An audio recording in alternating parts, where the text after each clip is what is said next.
Hello, welcome back to X Made Easy. This is Unit 2 of the Algebra 1 series. This is Lesson 1 of Unit 2. You're going to be learning how to do one-step equations, addition, subtraction, multiplication, and division. By the end of this lesson, you will be solving equations with confidence. So, let's get started. First of all, what is an equation? To say in simple terms, an equation is like a balanced scale. Whatever you do to one side, you must do to the other.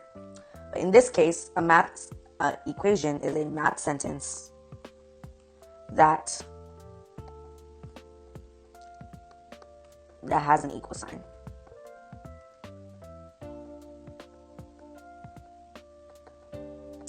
And that just looks like that. And what is the goal of an algebraic equation? The goal is to solve for the variable.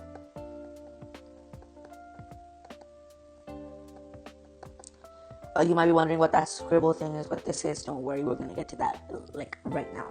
So we got to solve for the variable. We got to mainly just find its value. To find the equation and to balance it, we must use inverse operations to isolate the variable. What this means is basically just the opposite operation. So if it is addition, then the inverse would be subtraction. If it's multiplication, then the inverse would be division. And if it's division, the inverse will be multiplication. And so same for subtraction. So now I'm going to teach you how to do a sample one. Okay, this is how we got to do it. So this is our equation here. X plus 5 is equal to 12. So this is plus 5, correct? So we have to take the inverse of that, and it's actually subtracting. So we subtract 5. So subtract 5, we got to subtract 5 on the other side. So a term that we use is whatever you do on one side, you always have to do on the other. So you do subtract 5 there. And then you just get x is equal to 7. That is it. Now let's actually solve one-step equations. Addition and subtraction. So I'm going to give you this problem right here for you. So we have x plus 7 is equal to 12. That is the addition method. So if it's, if you got to take the inverse of that, that's actually supposed to be minus 7. Minus 7 here. X is equal to 5. Subtraction here, it says y minus 4 is equal to 9. So the inverse of subtraction is actually addition. So we add 4 to make this side 0. So we add 4 to the other side. Whatever you do on one side, you always have to do to the other side. Good job. So y is equal to 9 plus 4, which is also 13. Multiplication and division. So we just got to do whatever it is supposed to say right here. So it says 3x is equal to 15. So 3x is the same as 3 times x. So to find x, we got to divide this by 3 because the inverse of multiplication is division. So just do divided by 3. Whatever you do to the one side, you have to do to the other side. So we get x alone, and x is equal to 5. And again, for division, this is y over 4. So it looks like a fraction, but all fractions are just decimals. So y divided by 4 is what it means. But to do the opposite, we actually have to multiply it.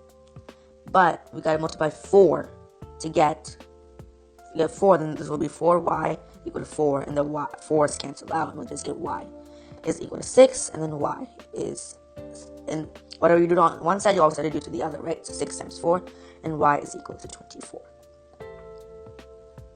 Okay, try these practice problems. They're pretty easy.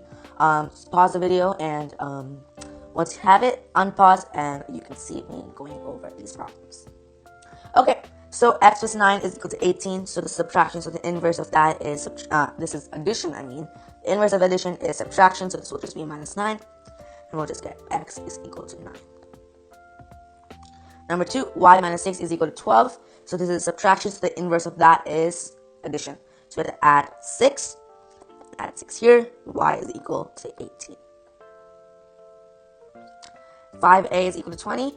This is a multiplication because 5 times a is equal to 20. So you got to divide this by 5. And whatever you do on one side, you always have to do the other. Divide by 5, and a is equal to 4. b over 3 is equal to 7. So we multiply this by 3 over 1. It's basically the same thing. 3 over 1 is just 3. So whatever you do to the one side, you have to do to the other. Multiply by 3, and b is equal to 21. Okay, we have one final problem. Pause the video and try it out yourself. Okay, so negative 2x is equal to 16. So don't get fooled here. It's just a negative 2. So what we have to do first, we got to divide the whole thing by negative 2. Okay, not just 2. So negative 2, whatever you do to one side, you always have to do to the other. Divided by negative 2, x is equal to 16 divided by negative 2, not 2. So what you can think of this is 16 divided by 2, what is that? That is 8. And there's a negative sign, so that's just negative 8. But if this was also negative, negatives and negatives cancel out. So 16 divided by negative 16 divided by negative 2, that is just normal 8. And normal and positive 16 divided by positive 2, that is 8. If it was negative 16 over positive 2, it would still be negative 8. And that is our answer. I think that's the end of our lesson. Today was a very short one, but thank you so much for tuning in today. Now you know how to solve one-step equations using inverse operations. This is the first step in mastering algebra. So keep practicing. Okay?